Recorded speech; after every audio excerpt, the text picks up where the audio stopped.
One thing I constantly get asked is, how do I keep my email deliverability high and continue to land in the inbox without landing in the spam box? Now, a big portion of this is going to be down to how you set up your email infrastructure. A lot of people just go with one type of account, scale that thing all the way, and then when it breaks, they get completely halted, hit a brick wall, don't know what to do. And in the best scenario, they have to start all over again, wait 14 days to warm up their accounts, and now they've lost speed, they've lost momentum, and now their competition is going to crush them. So, what is the solution? Making sure that you always diversify. The main keyword here is make sure you diversify your email infrastructure. You are going to need it, and you're going to thank me in the future. So, what do I actually mean by this? Let's jump into the screens, and I'm going to show you what I'm talking about. So, the first thing that I've got to say is if you're not actually sending, let's say, more than 10,000 emails per month, this isn't something you really need to worry about. But once you're sending more than this, especially if you're an agency or you're really starting to scale your B2B service and you need this, you're going to want to have multiple providers. So at the beginning, let's say like some people, they'll just start and they'll have just like their Google accounts, right? But you're actually going to need Microsoft, and that's 365. You're going to need Microsoft Azure. And then there's also going to be SMTP, which is like custom SMTP. So your main ones, your Google and Microsoft is what everybody knows. And then your Azure as well. SMTP is going to be something completely different to that. You can still send emails and receive emails in the exact same way, but SMTP is like a custom server that you spin up that can send and receive emails into an inbox. And the reason why we want to diversify to have all three of these or all four of these different kinds, if you can, and diversify within Google, Microsoft, Azure, and SMTP as well, is because deliverability issues are always going to come. We're doing something that goes against terms of service. It's a semi gray area, and that means that things are going to go wrong, and you need to expect them to go wrong. So if you're only reliant on just Google and Google goes down, like there was a sweep last month in October where the majority of Instantly's Google accounts went down, what are you going to do? Lose all your accounts in one go and not be able to operate your business? Like that's not really a good model to go around, right? But if you had Google and you had Microsoft 365 and you had Azure and you had SMTP, even worst case, all of your Google went down. It's gone. At least you still have Microsoft 365, Azure, and SMTP. And if you spread them out 25% each, you still have 75% of your accounts. If you were completely reliant on Google, then you would lose everything and you'd have to restart all over again. So, what I mean by diversifying throughout here, I also mean diversifying within them. So, inside of Google, you're going to have legacy panels, you're going to have resellers, and then you're going to have what's OP, overpowered, for which most of you don't know. If I need to define it, is going to be your vanilla accounts. And I'll explain later why these are so good but why they're more difficult to set up. I'll even show you how to set them up. And also within here, within resellers, you're going to have different resellers, right? So maybe you're like at premium inboxes or you're at cheap inboxes, right? My handwriting's not that good here. But as you can see, like if I have Google and I've got some with legacy panels, I buy some of the resellers, I buy some vanilla, and even my resellers, I diversify. It means that let's say if premium inboxes gets hit because maybe they didn't uh, segment their IPs enough and all their accounts somehow got linked and all their customer accounts went down, but cheap inboxes, maybe had a better IT security team and they made sure that their IPs were siloed better. So at least I lose all my premium inboxes, but my cheap inboxes are still fine. So it's like having as one of my friends, Felipe, loves to say, it's like being an octopus, right? They cut off one of your arms and you just grow back another, or you still have another seven to fight with. So you want to make sure that you're diversifying in every way possible. This is much more important when you're getting to send, 50K, 100K, 250K, 500K emails a month. Some people even sending a million emails a month. They're all doing this because it means that if one of their weapons get taken away from them, they still have another 20 to fight with, and they're not having to constantly rely on one just one vehicle to take them to where they want to go. So this is the main gist of it, and I'm also going to explain why sometimes, even if you did nothing wrong and you're with a reseller, why you might still get sent spam. So the difference between like legacy panels, resellers, and vanilla. Let's go through that. Legacy panel, I think it was like pre 2005 or pre 2006, maybe even 2010. Google were essentially giving out free Google Spaces, Google Workspaces to businesses who just applied to it, and they are still around now today, even though they never paid for them. Google aren't actually administering any of these anymore, but you could have used to get these for free, right? And now you can fit I think you can fit up to 100 to 300 inboxes per legacy panel. And I believe Instantly were maybe using legacy panels. I'm not sure what they were using, but their accounts went down. I'm not trying to point any fingers. I think Instantly is an amazing tool. I bleed Instantly Blue. I love them. But I think a lot of their Google accounts that they were selling from the done for you might have been through legacy panels, and Google caught on to that. And there might have been some people out of those 300 inboxers. There might have been a couple people who were actually sending fraudulent cold emails and spamming people, phishing people, and therefore there was too much fraud going in the panel, so the whole panel got taken down. The same with resellers. Resellers are essentially just they're allowed to resell from Google or Microsoft 365. And the reason these are higher risk is also because a reseller is not going to vet people in the same way as Google might vet someone when someone comes and starts purchasing. Because resellers obviously have the incentive of selling as much as possible. Google also want to sell a lot, but Google are just going to have stricter rules on how they vet people, how they define people as spammers. So resellers, I guess, are on a tighter leash because they don't know how each person was verified upon purchase. So they're going to watch them more carefully. So if they start sending too many emails per day or having too high of a marked spam rate, their deliverability is it's going to tank. They might even get black boxed. And for those of you who don't know, black boxing is basically a term in cold email where you send an email, it leaves your inbox, but it doesn't even ever land in the prospect's inbox. It doesn't land in their spam. It just goes into empty space. So that's black box. That's like when your deliverability is like really, really shot. In the same way, resellers are going to try and fit as many people into a panel as possible. And therefore, the panel load is going to be very high, right?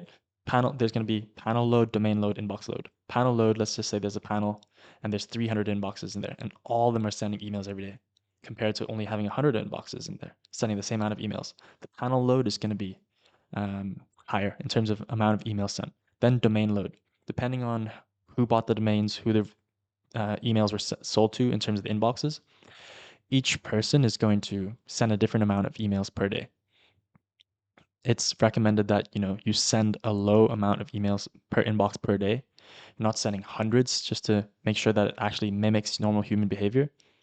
But there were days where people were sending 50 campaign emails per day per inbox, no problems, and then it started going to 30. And then now on resellers, I'm only sending 10 campaign and 10 warm up. So it's starting to go down because you want to keep your domain load down, and as well as your inbox load down. Because the panel load on resellers when you're purchasing them is going to be super, super high. Now, why else does it not sometimes work with resellers? Like some people were having reseller accounts, they were just in warm up for 14 days, never even sent an email, and then their accounts went down. Why? Imagine another one of my analogies from a friend as well. Imagine you live in a building here, right? And there's a bunch of apartments. And outside here are a bunch of people like smoking and drinking alcohol and fighting.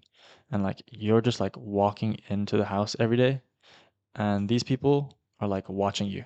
They're like, oh, damn, this guy looks sketchy. He's always hanging around or walking past these people who are like smoking, drinking, and fighting all day. So now you have like a bad reputation by negative association. And that's the same with cold email. You share a panel. Imagine it's like an apartment you live in. All your inboxes and domains are housed in the same panel as everybody else. And these guys are sending fraudulent emails. You're just trying to send some cold emails. You're just trying to make some sales, B2B sales. Come on, let me close some deals. But these guys are actually like out to get people, trying to steal identities, trying to scam people and fraud people. Google sees that. They're like, take this whole account down, close the panel. So you get completely taken down because you're essentially sharing an IP. Now, vanilla accounts are when you actually go and purchase them directly from Google Workspace. So you put in your own details, you log into Google Workspace, you connect your domain, you connect your own MX records, your SPF, DKIM, DMARC. It takes a lot longer, but here you control your own IP, which means that you control your own domain reputation. Very similarly to like SMTP, there are some SMTP email providers like Mailreef where you control your own IP. There is no one else on your panel. You completely control it. So if you start sending emails that get marked spam because your copy is bad, your targeting is bad, then you're completely screwing up your own reputation and it's not going to be able to recover. You'll probably need to buy a new panel. Whereas for fraudsters, they don't want to have their own panel because they're getting marked spam left, right, and center. They want to be in a panel where other people are holding them up, and then eventually the whole panel is going to come down. So with vanilla accounts, you also don't want Google to know that, hey, I own 500 email inboxes, all with my first and last name on very similar domains. Makes it very clear that you're sending a bunch of cold emails, you're a mass sender, you're a bulk sender. So how does it work here? Like, how do we actually make Google not know anything about us? So I'm just gonna erase my incredible drawing here. And what we have to do is we need to silo everything, right? So imagine you have a bunch of accounts like 1, 2, 3, 4, and then in another silo you have 5, 6, 7, 8.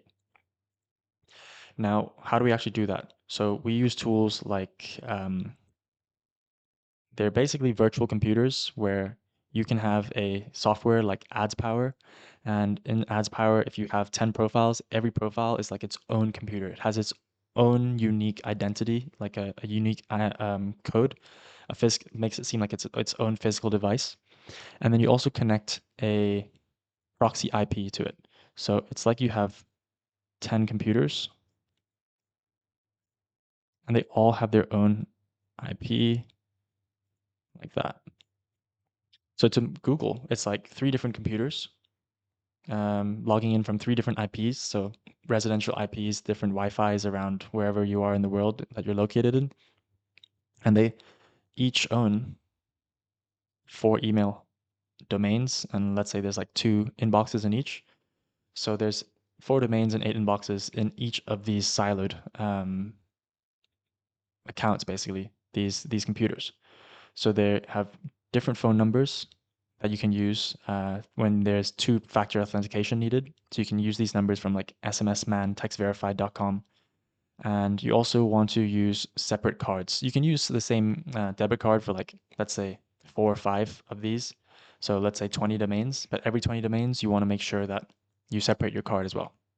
Because what we're doing here is we're protecting the information, our information here to make them not be linked together. Because if one of your campaigns, let's say this one gets like marked spam completely and they all get taken down because they're all linked by the same computer, the same IP address, the same card, the same phone number.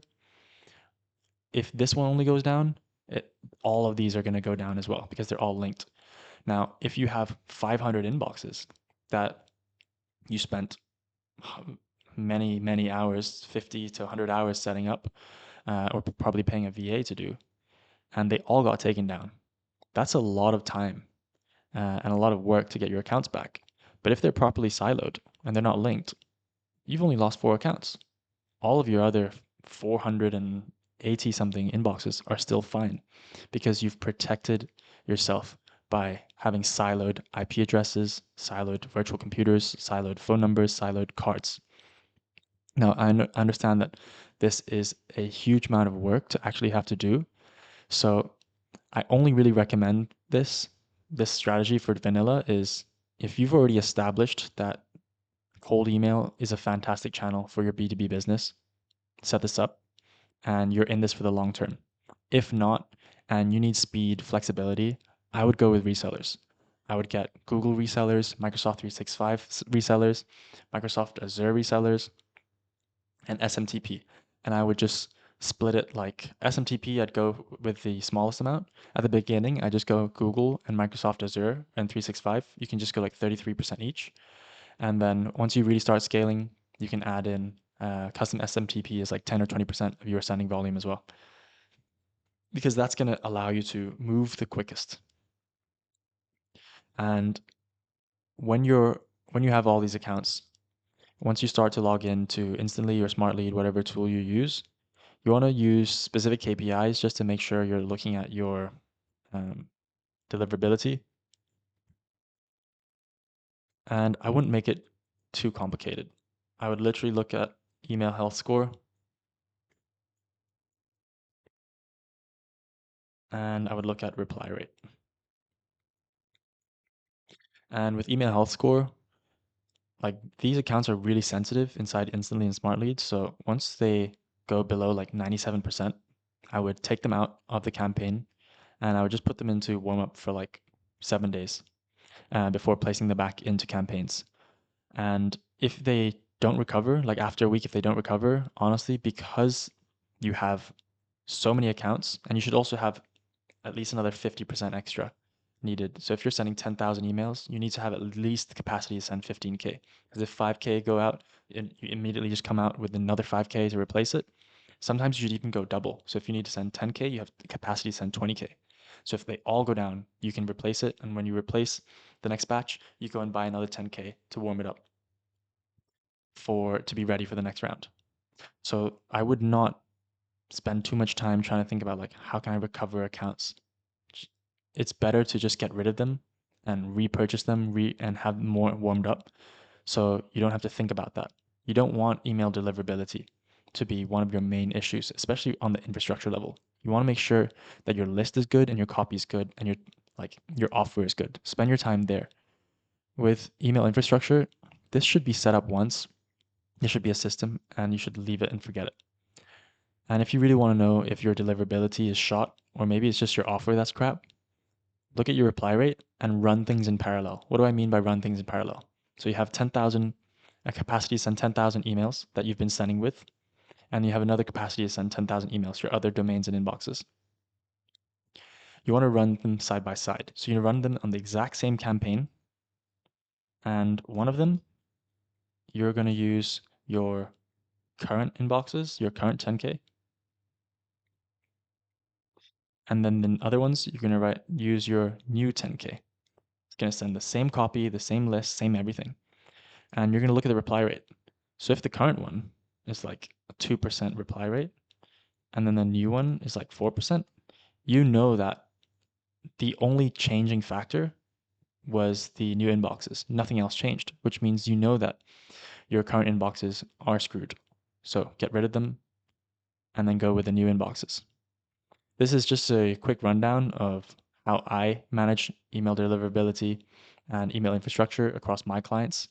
And depending on how much volume they're sending per month, we're going to go deeper and deeper into this process, diversify more, have more accounts waiting in backup, running more concurrent tests in parallel. And if this is you as well, if you want to book in a call, you want to learn more about this, whether you'd like me to show you how to do this in-house, or if you want me to completely do this for you and you want to outsource it, you can book in a call below. I'll put in a link. If not, if you never have any other questions, drop a comment in below. I'd love to hear your thoughts, what type of videos you want to see.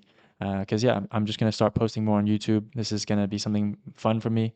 I want to share value, everything that I've learned through cold email. So yeah, I'll see you in the next video. Thanks, guys.